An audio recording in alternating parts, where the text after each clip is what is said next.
Bonsoir à tous, chers auditeurs de Fréquence Orage d'Acier. Ce soir, le capitaine d'Anjou à la barre pour un reportage. Nous sommes le samedi 18 novembre et Orage d'Acier se rend aux deux colloques organisés aujourd'hui, c'est-à-dire le colloque de la Fondation Polémia et nous irons tout à l'heure nous balader du côté d'Ictus, le colloque des catholiques en action. Chers auditeurs, je suis avec Romain Lecap. Romain, bonjour. Bonjour. Romain, tu es donc un des organisateurs de la Fondation Polémia, un des organisateurs de ce colloque. Est-ce que tu peux nous dire pourquoi précisément ce thème cette année ? Alors là, on parle de la droite. Personnellement, ce qui m'intéresse, c'est la révolution anthropologique, le type d'homme, quand on parle de droite. Fidèle à la tradition, une certaine droiture, justement. Exemplarité. C'est pour ça, d'ailleurs, que ce qu'on entend souvent par droite-gauche sur l'échiquier politique n'a pas vraiment de sens. Est-ce que Fillon est de droite quand on voit la lâcheté, la médiocrité du personnage ? Pas vraiment. On peut peut-être dire qu'il est classé à droite et qu'il n'est pas de droite. Il est classé à droite, un classement et des oppositions factices qui intéressent le système et les médias. L'objet d'une réunion comme aujourd'hui, c'est plutôt de parler du type d'homme de la révolution anthropologique. La gauche morale est au pouvoir, elle tient les médias, elle tient l'école, la culture, etc.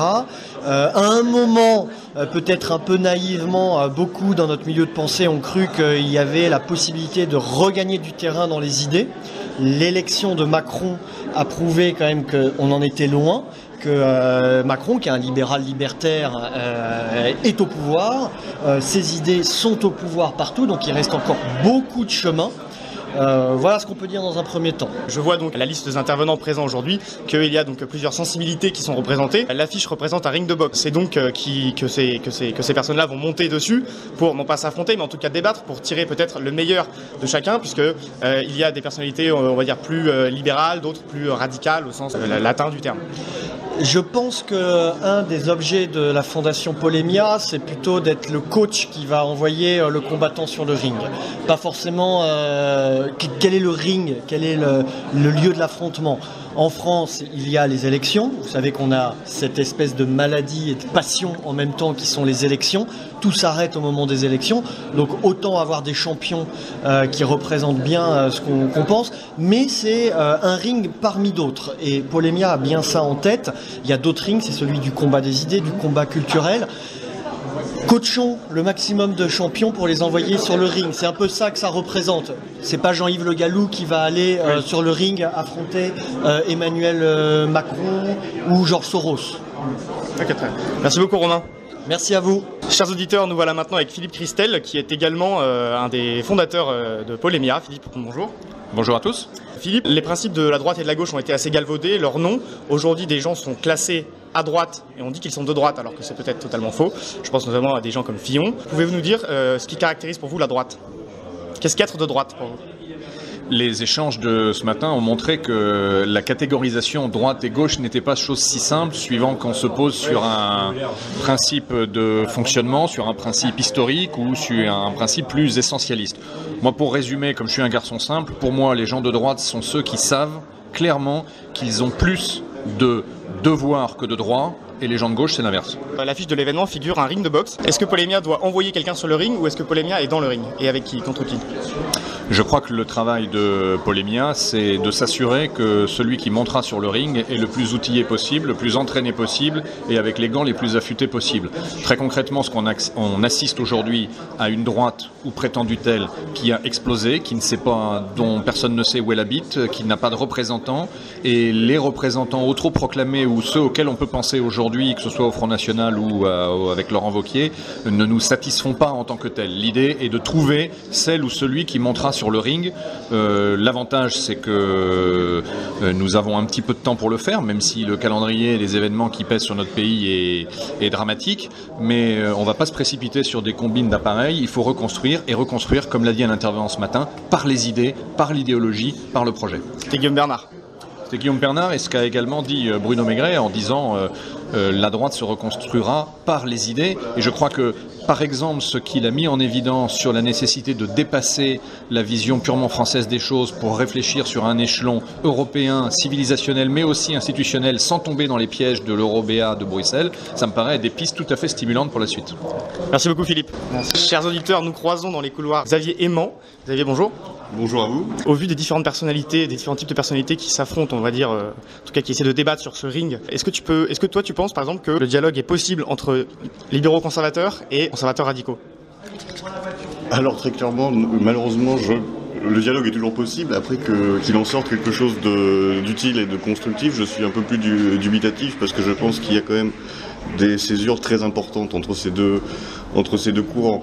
Après, on ne perd jamais son temps quand on débat et quand on discute, donc c'est tout l'intérêt de cette journée qui réunit quand même un beau parterre de personnalités très diverses. Le Livre Arbitre sortait son dernier numéro la semaine dernière, ou il y a 2 semaines. Tu peux nous en dire un peu plus? Oui, tout à fait. C'est aussi en partie également pour ça que je suis là, parce que nous avons un stand Livre Arbitre. Donc c'est le nouveau numéro, le numéro 24, qui est consacré à l'histoire du polar français, ses origines, son évolution, et avec également un dossier sur une autre revue littéraire qui s'appelle la revue Matulu, et qui est une revue des années 70 qui est tout à fait passionnante. Donc j'invite les auditeurs à découvrir notre nouveau numéro de Livre Arbitre. Merci beaucoup Xavier. On te retrouve Adrien. Bonjour Arnaud. Adrien, est-ce que tu peux nous dire qu'est-ce qui t'a fait venir à ce colloque?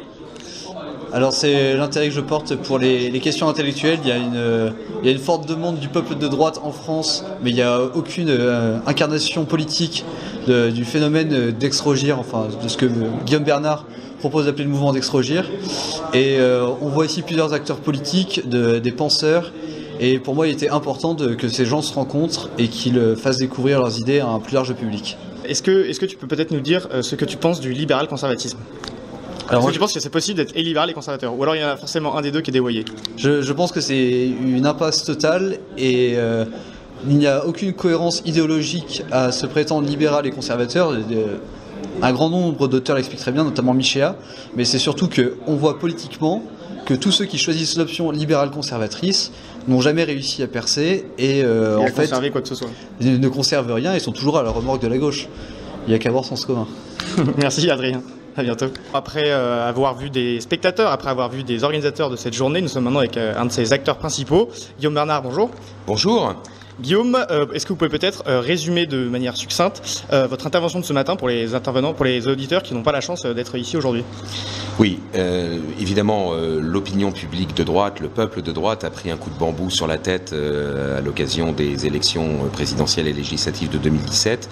Et donc j'ai essayé de mettre en perspective ces résultats pour essayer de montrer que dans l'histoire politique française, nous avions certes eu cet épisode douloureux, étant donné la mauvaise offre politique qu'ont pu représenter François Fillon ou Marine Le Pen, mais qu'il y avait une perspective beaucoup plus grande, beaucoup plus enthousiasmante, c'est-à-dire ce que j'appelle le mouvement d'Exrogir, c'est-à-dire un redéveloppement, un réenracinement des idées véritablement de droite et une possibilité de penser la refondation du spectre politique à droite en faisant pas simplement peut-être au-delà de l'union des droites, plutôt ce que j'ai proposé d'appeler l'unité de la droite. C'est-à-dire qu'il y a des hommes qui sont véritablement de droite, qui sont éparpillés dans différents partis politiques, et c'est cette unité-là qu'il faut chercher à essayer de réaliser. Donc voilà la teneur en quelques mots du propos que j'ai tenu ce matin, mise en perspective des résultats de 2017, espoir que l'on peut avoir par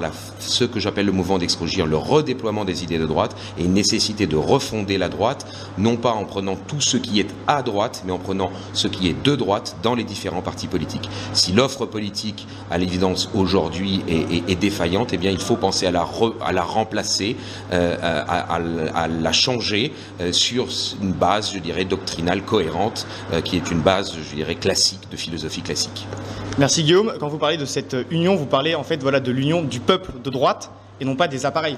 Bien entendu, c'est-à-dire qu'en fait, la guerre à droite, c'est la guerre entre les partis, ça n'a pas beaucoup d'intérêt, parce qu'en fait, les partis politiques, je dirais, défendent leurs intérêts partisans, leurs intérêts financiers. C'est aussi l'opposition entre le peuple de droite et les caciques, et alors là, pour le coup, c'est beaucoup plus intéressant, c'est sur cette base-là qu'il va falloir sans doute penser à réorganiser la droite, et évidemment, c'est une opposition sur, je dirais, ceux qui ne sont que à droite et ceux qui sont de droite, ceux qui sont à droite droite, ce sont d'anciennes forces politiques de gauche qui vont y retourner d'une certaine manière, tandis que de droite, eh bien, il y a véritablement la pensée classique qui peut permettre de faire l'unité, et c'est cela qu'effectivement, moi en tout cas je préconise, recomposition de la droite, unité de la droite, et non pas de tout ce qui est à droite, avec évidemment une initiative venant de la base, avec un enracinement local, un enracinement culturel, des actions concrètes pour manifester ce qu'est véritablement le bien commun. Dans ce cas-là, comment faire pour réunifier des gens de droite, on va dire des conservateurs radicaux et des libéraux conservateurs? Attention. Je ne vous demande pas la solution, mais non. Est-il possible de se réconcilier avec des libéraux conservateurs? Non, alors en tout cas, ce qui est certain, c'est que d'abord, je crois que l'attelage libéral-conservatisme, je dirais, présente une forme d'incohérence intellectuelle si l'on admet que le conservatisme est une forme, je dirais, de pensée quelque peu réactionnaire. Donc, auquel cas, libéralisme et pensée classique sont incompatibles. Et il est bien évident que qu'il y a, je dirais, une ambiguïté, je dirais, sur ce que c'est que le libéralisme. Beaucoup de gens se pensent libéraux, alors qu'en fait, ils sont pour les libertés économiques. Et je crois qu'il faut qu'ils fassent attention à ça, je dirais défendre les libertés économiques, combattre un État-providence qui serait omnipotent, ça n'est pas être libéral. Le libéralisme, c'est une véritable philosophie subjectiviste, individualiste, qui vise à détruire les corps sociaux, ou en tout cas à ne concevoir les corps sociaux que d'une manière artificielle. Et donc dans ce cas-là, oui, effectivement, le libéralisme, qu'aujourd'hui Emmanuel Macron d'une certaine manière incarne, libéralisme économique, le code du travail, libéralisme sociétal, la PMA, ce libéralisme-là n'a été qu'à un moment donné à droite, il n'est pas de droite. Donc l'unité de la droite, c'est l'unité de ceux qui appartiennent à différents partis ou ont des sympathies partisanes différentes, mais qui en fait partagent la même philosophie politique, une philosophie politique classique qui est fondée sur l'ordre cosmologique des choses. Et là, effectivement, cette unité-là, elle n'existe pas encore, et peut-être que la base va réussir à la réaliser. En tout cas, c'est tout ce qu'on peut espérer, je dirais, pour que la refondation du spectre politique soit au bénéfice de ces idées de droite qui ont comment dire, le vent en poupe dans l'opinion publique, malgré les résultats de 2017. Merci Guillaume. Avec grand plaisir. Chers auditeurs, nous retrouvons dans les travées du colloque de Polémia Martial Bild. Martial, bonjour. Bonjour. Martial, est-ce que vous pouvez nous rappeler peut-être, pour les auditeurs qui ne sont pas là, l'importance de venir dans ces colloques pour se former, pour débattre et pour prendre conscience qu'une vraie droite doit être refondée? Oui, je pense qu'il est important, c'est après une séquence électorale qui a été désastreuse pour la droite. Et dans l'ensemble, parce que l'on se dise de droite avec Fillon, de droite avec Dupont-Aignan, de droite avec Asselineau, de droite avec Le Pen, on a perdu. Et donc le sentiment électoral a été un grand dépit, un grand gâchis, et il faut à tout prix quitter ce côté délétère qui voudrait que, parce que les politiques n'ont pas de pouvoir réel sur la vie, eh bien il faut arrêter l'action. Eh bien non, il y a dans d'autres domaines associatifs, politiques, non politiques, pardon, métapolitiques, culturels, des initiatives remarquables et qui rassemblent aujourd'hui des énergies, des hommes, des idées. Et Polémia a cet intérêt, cette capacité à être un peu un carrefour de l'ensemble de ces Français eh bien, qui sont entrés en dissidence avec le système et qui veulent, eh bien, à travers une action spécifique, un abonnement au journal ou la rédaction d'un journal, le militantisme, une manifestation. Faire des dons à TV Liberté. Faire des dons à TV Liberté, ça c'est bienvenu aussi, bien évidemment, surtout que c'est au moment où on paie ses impôts, il faut mieux les payer pour ses idées que de payer à l'État des impôts qui vont servir à financer les migrants, par exemple. Donc je trouve que l'initiative de Jean-Yves Le Gallou est une initiative remarquable et je m'aperçois que ça amène énormément de monde et que ça diffuse un optimisme que moi je partage pleinement. Guillaume Bernard parlait ce matin de faire l'union des droites, mais l'union du peuple des droites et pas l'union des partis, des appareils de droite. Cette campagne, Macron a aussi montré un échec, on va dire, de l'ancien système des partis. C'est-à-dire du parti, il faut aussi peut-être songer à une nouvelle forme de... Je suis pas sûr. Je ne suis pas sûr que ça. Je demande à voir, parce que je pense que les partis ont encore une existence et qu'elles en auront une. Et je vois que Macron, avec son parti, essaie d'en faire un parti comme les autres néanmoins, parce qu'il faut bien avoir des gens qui distribuent les tracts, qui transportent les idées et qui se préparent et se forment pour être des élus. Donc le nouveau monde de Macron, c'est quand même un peu le monde ancien, repeinturluré rapidement. Donc je ne sais pas s'il faut encore ou pas des partis. Ce que je sais, c'est qu'aujourd'hui, les partis dits de droite ou qui s'affirmaient de droite n'ont pas réussi. Ils ont échoué. Voilà, ils ont échoué, ou que ceux qui ne se voulaient ni droite ni gauche n'ont pas réussi non plus. Et donc moi je crois qu'il faut aujourd'hui affirmer ces valeurs. Elles sont de droite. Oui, il y a une différence entre la droite et la gauche. Bien évidemment, ça n'est pas fini. Ce clivage existe et il faut que la droite diffuse et continue parce qu'elle gagne, parce qu'elle est en train d'avancer. Vulgairement, elle gagne des parts de marché. Et ça serait donc au moment où elle gagne des parts de marché qu'on serait dépité. C'est une contradiction et je pense que ce type de réunion met fin à ce type de contradiction. Merci beaucoup Martial. Merci. Je viens de traverser la Seine et d'arriver au colloque Victus des catholiques en action. La salle est comble et me paraît peu propice à quelque enregistrement que ce soit. Je vais donc essayer de m'approcher de la scène et de vous faire entendre la prochaine allocution qui sera celle de Guillaume Bernard, qui décidément est partout aujourd'hui.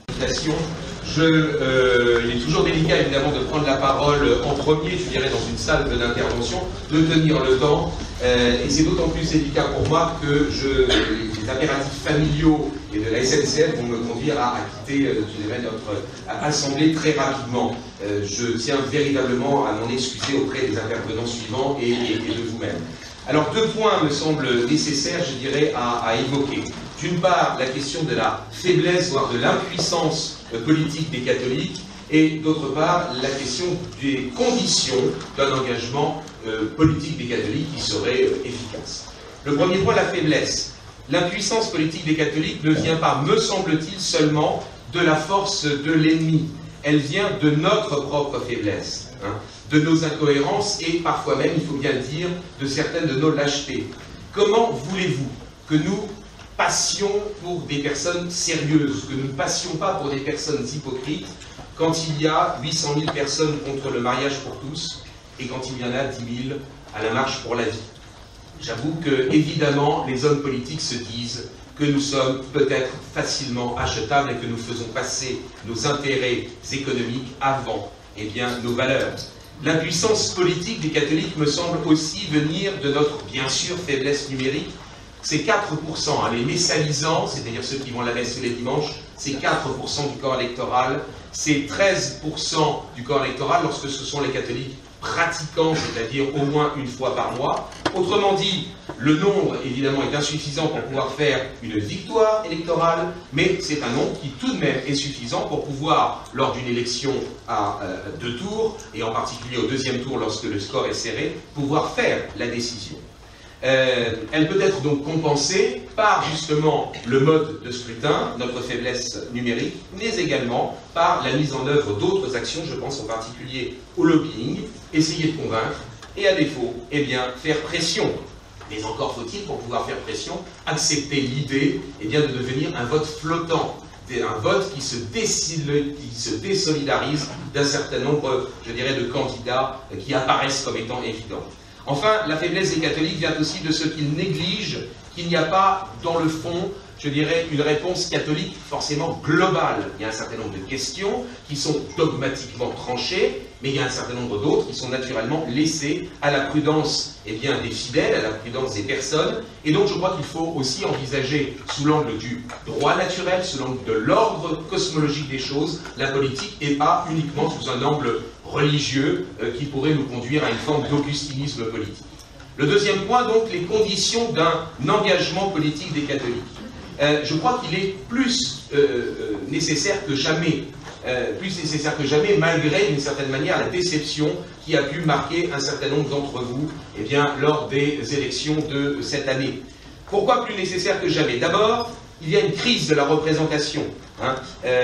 La série d'élections que nous avons connue est une série d'élections par défaut, à l'évidence. Je n'ai évidemment pas le temps de le développer, mais je crois que, ne serait-ce que la forte abstention qui a eu lieu lors des diverses élections le prouve. C'est une crise de sens auquel nous sommes également confrontés. Aucun parti n'a de positionnement doctrinal cohérent. Il pratique une stratégie que l'on appelle en sciences politiques attrape-tout, c'est-à-dire il faut segmenter le corps électoral, dire des mots qui correspondent à ce qui plaît à chacun pour essayer de le séduire. Mais il n'y a aucune cohérence doctrinale, c'est-à-dire que sur les thèmes de la nation, de la famille, de l'Europe, il y a une manière classique, classique de voir les choses, qui est de dire que les corps sociaux ont une existence dans un ordre cosmologique des choses. C'est la nôtre, c'est la position aristotélo-thomiste. Il y a ceux qui pensent que les corps sociaux sont une construction artificielle, sont la rencontre d'une volonté.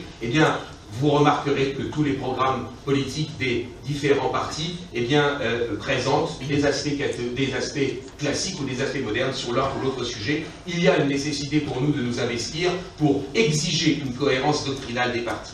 Il y a une crise des partis également parce que leur logique est mortifère. Ils défendent leurs intérêts particuliers et, disons-le, des intérêts financiers, sonnants et trébuchants, et ils cherchent avant tout, évidemment, à exister, non pas pour le bien commun, mais pour exister pour eux-mêmes. Il est évident pour tout le monde qu'aujourd'hui, LR et le Front National cherchent à persister, à maintenir un semblant d'unité en leur sein, pour espérer tuer l'autre aux prochaines européennes. On verra bien ce qu'il en adviendra. Mais en tout cas, c'est certain que le bien commun et l'intérêt général sont naturellement mis de côté. Ce que j'ai appelé la guerre à droite, c'est trois aspects.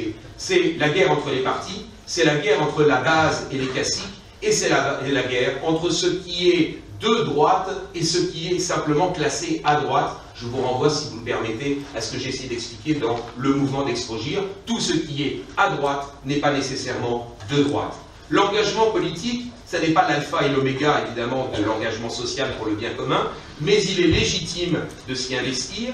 Il semble nécessaire, cependant, je crois, de ne pas avoir une vision réductrice, de ne pas réduire le politique à l'électoral, c'est-à-dire envisager par exemple la question du lobbying, et peut-être et surtout les actions concrètes, rendre souriant, rendre concret nos principes, rendre le bien commun palpable, et puis deuxièmement, ne pas réduire la politique à l'abstrait, aux idéologies, réinvestir le terrain local, recomposer le tissu social, en particulier culturel. L'avantage, me semble-t-il, d'un engagement pour des réalisations concrètes permet d'une part d'illustrer le bien commun pour nos contemporains, de simplement qu'il n'en ait pas une idée, mais qu'ils le voient concrètement, et d'autre part de réunir par cercle concentrique des personnes qui ont des votes ou des attachements partisans différents, mais qui peuvent et qui seraient susceptibles de travailler ensemble, ce qui permettrait le décloisonnement, malgré les partis politiques, et je dirais presque même contre les partis politiques. L'engagement politique, il peut avoir notamment pour objectif de remplacer une offre politique qui est à l'évidence défaillante, et cet engagement politique, me semble-t-il, s'il est libre, s'il est doctrinalement libre, il consiste à ne pas se rendre pieds et poings liés, je dirais, dans les différentes structures qui existent actuellement, mais sans doute essayer de recomposer un mouvement transpartisan. Faut-il attendre un chef pour se lancer dans l'initiative? C'est évidemment, je dirais, un prétexte à l'inaction.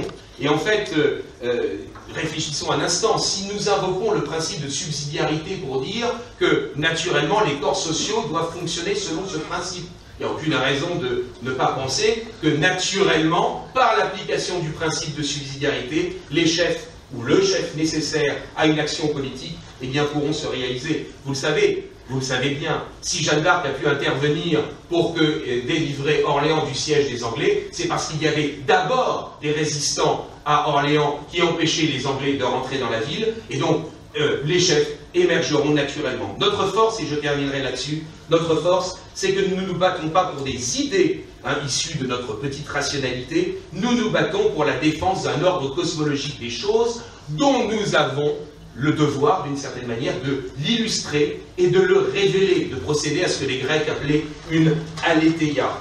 Alors, pour dire ma dernière phrase, je ne sais pas si les 8 minutes sont passées, sûrement, elles sont sûrement passées les 8 minutes. La politique, je le crois malheureusement, je crois que malheureusement la politique est une guerre pour la conquête des symboles et pour la conquête du terrain. Et par conséquent, on peut évidemment perdre une guerre, ça n'a rien de déshonorant, mais en revanche, essayons de ne pas nous déshonorer dans cette guerre. Je vous remercie infiniment. Chers auditeurs, bonsoir. Après ces tribulations aujourd'hui au colloque de Polémia et au colloque Dictus, je retrouve David Lépée. David, bonsoir. Bonsoir. David, on s'est aperçu ce matin au colloque de la Fondation Polémia. Est-ce que, David, tu peux nous dire ce que tu penses des problèmes de la droite aujourd'hui? La droite est-elle encore la droite? Non, je ne pense pas qu'elle l'est. Ça fait longtemps qu'elle n'a plus été. Je me suis rendu au colloque par curiosité, donc moi je ne représente personne. Il y a des orateurs intéressants, notamment mon camarade François Bousquet qui parlait ce matin. Je voulais entendre Bérénice Lévey, mais malheureusement j'ai appris qu'il avait eu un problème de santé. J'espère qu'elle se rétablira. Je suis venu pour l'intérêt et disons l'intérêt de certains orateurs et non pas pour le projet. Je ne crois absolument pas qu'il faille refonder la droite. Je ne crois pas que la droite signifie quelque chose. Je pense que les gens, que ce soit les mouvements, les intellectuels ou autres, ont raison de se mobiliser contre Macron et c'est ça que je soutiens. Mais ça ne se fera pas à droite parce que peut-être que Macron fait déjà partie de cette droite-là pour autant qu'elle signifie quelque chose et je ne le pense pas. Et en réalité, cette alliance improbable entre une droite nationale et antilibérale d'un côté et une droite libérale et bourgeoise de l'autre a peu de chances d'aboutir étant donné que cette bourgeoisie libérale est déjà au pouvoir. Elle n'est ni de gauche ni de droite. Macron correspond absolument à l'esprit du temps. Je me bats contre lui mais je dois lui reconnaître la cohérence et pour se battre contre lui il faut prendre le contre-pied absolu et le contre-pied absolu c'est tout comme lui n'être ni de gauche ni de droite mais être résolument antilibéral, anti-mondialiste et anti-immigration. Et malheureusement malgré tout le respect que j'ai pour des personnages brillants comme Jean-Yves Le Gallou qui a organisé ça, je ne pense pas que faire l'impasse sur les questions sociales et économiques nous mène très loin. La crise française ne se limite pas ni à l'islamisation ni à l'immigration, même si c'est fondamental. Ouais. Très bien, merci David. Peut-être peux-tu préciser, peut-être même si tu ne crois pas à cette droite, moi je pense par exemple qu'il y a une différence entre ce qu'aujourd'hui les gens appellent de droite, c'est un positionnement sur le spectre politique où ils classent des gens à droite qui ne sont plus de droite. De droite et à droite c'est différent. Mais peut-être même que si tu ne crois pas à cette droite, est-ce qu'il ne faut pas jouer quand même cette carte par tactique? Alors, j'ai envie de dire que toutes les bonnes initiatives sont bonnes à prendre, donc cette critique que je fais, c'est absolument pas pour les enfoncer. Moi, je souhaite bonne chance à tous ces braves gens. J'y crois pas beaucoup et ce sera sans moi et sans nos camarades. Enfin, je suis même pas français, donc je n'ai même pas la prétention d'en être. Mais je pense tout simplement qu'en 2017, ça ne signifie plus rien. La droite, tout comme la gauche, a eu un sens dans l'histoire de France, notamment à partir de la fin du XVIIIe siècle, bien sûr. Mais aujourd'hui, le clivage signifiant n'est plus celui-là. Être de droite ou de gauche ne signifie plus rien. Par contre, être patriote ou mondialiste, être socialiste ou libéral, ça veut dire quelque chose. Et c'est ces questions-là qu'il faut se poser. Alors je pense que tous les gens réunis aujourd'hui avaient quelques points communs tout à fait positifs, comme le patriotisme. Mais il faut l'être complètement. C'est-à-dire que M. Charles Baïk-Bédé, aussi sympathique soit-il, je ne pense pas que ce soit l'avenir d'une révolution nationale. Je pense même que c'est plutôt l'inverse. Tu parlais de patriotisme. Est-ce qu'il ne devrait pas plutôt utiliser, sémantiquement, le mot de nationalisme, puisque le nationalisme, c'est la défense des intérêts du pays en temps de paix, et le patriotisme n'est peut-être pas quelque chose de suffisant en termes de combat? Peut-être. Je ferais appel, je dirais plus, comme Bernanos te dit, à l'émotion. Le patriotisme, c'est la terre des pères, c'est l'attachement à ses racines, à ses ancêtres. C'est un peu la Heimat allemande, on va dire. C'est vrai, oui, tout à fait. Dans l'imaginaire, en tout cas, lorsqu'un être humain grandit. Le nationalisme, lui, est plutôt une doctrine de combat et une théorie politique. Oui, alors nationaliste, si tu veux, c'est vrai qu'on emploie souvent ces termes indifféremment. Il y en a un, comme tu dis, qui est plus un terme de défense, de sentiment, d'attachement et un autre de combat. J'ai peur que le combat nous fasse oublier ce en faveur de quoi nous sommes, parce qu'on sait très bien contre quoi on se bat, et je pense que tous les gens là sont d'accord. Mais c'est pas tout d'être anti-immigré, anti-islam ou je ne sais quoi. Il faut savoir pourquoi on se bat, parce que sinon nous n'avons plus rien à défendre. Donc la notion de patriotisme, je l'utilise pas parce qu'il serait plus soft ou plus politiquement correct, mais parce que vraiment ce qui doit dominer dans le combat, avant tout, c'est l'attachement, c'est l'amour des nôtres, l'amour de notre peuple, de notre patrimoine, avant d'être une aversion qui, elle, peut évoluer en fonction des intérêts stratégiques aussi. Hein. Merci beaucoup, David. C'est moi qui te remercie. Merci à tous de nous avoir suivis. Pour ceux qui ne nous suivraient pas sur les réseaux sociaux, vous pourrez voir dans la description que Monsieur K a été victime d'une agression. Il a perdu son œil droit et vous aurez donc le lien de la cagnotte pour l'aider à faire face aux frais de chirurgie, lui et sa petite famille. Vous avez ce lien donc dans la description. Nous avons déjà amassé une belle somme grâce à votre soutien. Je vous en remercie. Je pense que nous aurons un Hall of Shame assez chargé lors du retour de Monsieur K la semaine prochaine. En attendant, merci à vous et n'oublie pas, camarade, si c'est ton premier soir, tu dois combattre.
élections présidentielles. C'est du show business. Les bombardiers nouveaux modèles. C'est du show business. Les gros scandales qu'on révèle. C'est du show business. Les politiciens qui s'en mêlent. C'est du show business. Un président qu'on assassine. Ils sont show business. Et les témoins qu'on ratatine. C'est un show business también. Un peuple qui meurt de famine. Nazis, show business. L'agitation en Palestine. C'est toujours du show business. Show business. Show business. Show business. Show business. Le show business, c'est pas seulement ce qu'on voit sur scène et sur l'écran, avec du strass et des paillettes. Il est aussi à Watergate, de l'Élysée à Washington. On connaît aussi la chanson, et de Genève à l'ONU, le monde entier montre son cul. Les élections présidentielles. C'est du show business. Les bombardiers nouveaux modèles. C'est du show business. Les gros scandales qu'on révèle. C'est du show business. Les politiciens qui s'en mêlent. C'est du show business. Un président qu'on assassine. Ils sont show business. Et les témoins qu'on ratatine. C'est un show business también. Un peuple qui meurt de famine. Nazis, show business. L'agitation en Palestine. C'est du